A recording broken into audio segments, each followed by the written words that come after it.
If you want to quickly trim a video in CapCut on PC, you're in the right place. In this tutorial, I'll show you the fastest way to cut out unwanted parts of your clip so you can keep only the sections you actually need. This is super useful for removing mistakes, awkward pauses, extra footage, or anything that should not be in the final edit. And if this video helps, don't forget to hit like and subscribe for more easy CapCut tutorials just like this. Alright, let's jump straight into it. First, open your project in CapCut PC.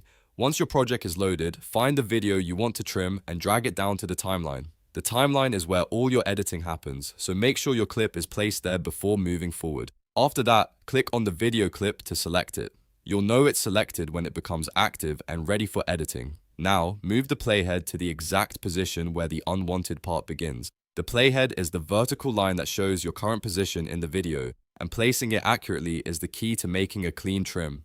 Take a second here to line it up properly so you don't cut too much or too little. Once the playhead is in the right spot, click the split icon from the Tools panel. If you prefer a shortcut, you can simply press Ctrl+B on your keyboard. That will split the clip right at the playhead position. This creates two separate sections from the same video, which makes it easy to remove the part you don't want. Now click on the split portion that you want to get rid of. Usually this will be the section after the cut, if you're removing the rest of the clip, or the section in the middle if you're cutting out a mistake. Once it's highlighted, press delete on your keyboard. CapCut will remove that unwanted section instantly. If needed, you can repeat the same process again to trim multiple parts from the same video.